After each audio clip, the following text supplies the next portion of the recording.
Please subscribe to my channel to help me grow. The knock that shattered the quiet came from inside my own chest. A single vibration, then another. My phone lit up on the coffee table like a flare in the dark.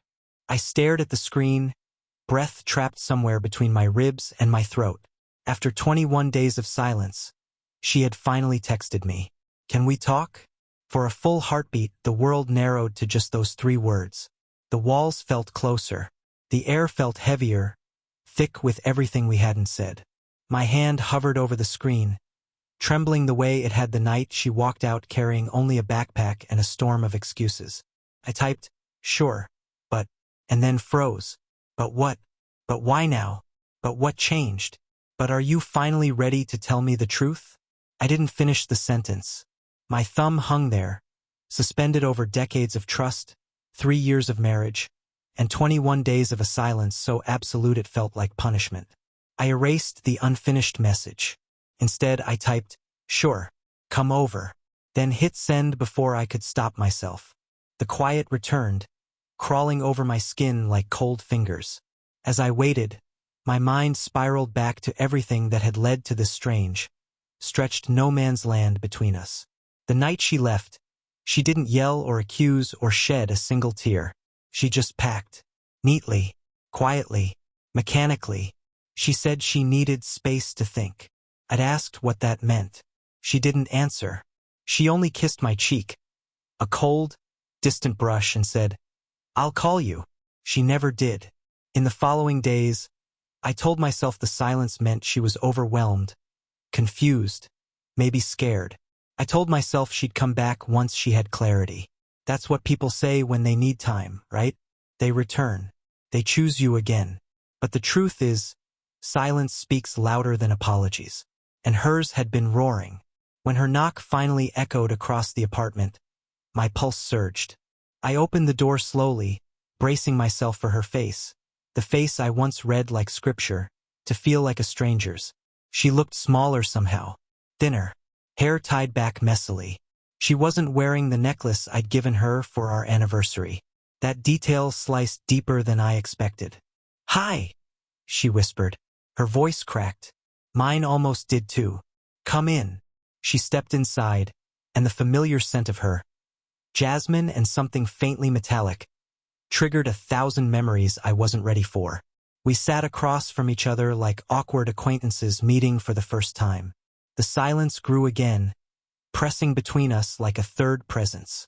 "I owe you an explanation," she said softly. My jaw tightened. "You owe me the truth." Her eyes flickered away. "I know."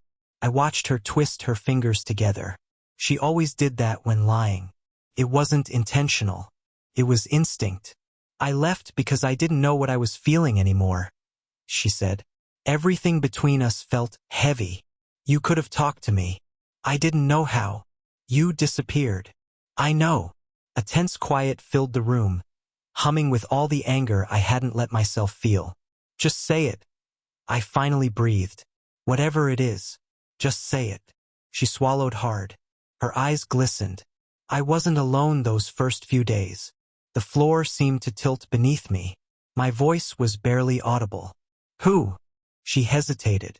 "Too long." "A coworker," she whispered. The word detonated inside my chest. Coworker. The one she reassured me about months ago. The one she said was just funny. The one whose name she always said too casually, too lightly. The one she scrolled past a little too fast when I caught a glimpse of her notifications. The red flags I'd buried all resurfaced like ghosts breaking through the surface of dark water.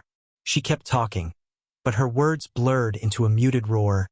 Emotional connection. Confused. Never meant to happen. Excuses dissolved in the air between us. "Did you sleep with him?" I asked. For a moment, she didn't breathe. Then, quietly, "Yes." Something inside me broke with a sound I swear only I heard. "So why text me now?" My voice shook despite my best effort to stay composed. "Why talk now?" "Because I ended it." Her hands trembled. "Because I realized I was losing you. I still love you. I want us back." The audacity of it burned. "You want us back now that he's gone?" "No," she whispered, then caught herself. Yes, I realized what I was doing. What I ruined.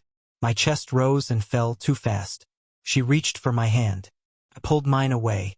The hurt on her face flickered for half a second. Then guilt swallowed it. I'll do anything, she said. Therapy, honesty, transparency, whatever you want. I'm here, and I'm choosing you. A bitter laugh escaped me before I could stop it. You already chose, I said quietly.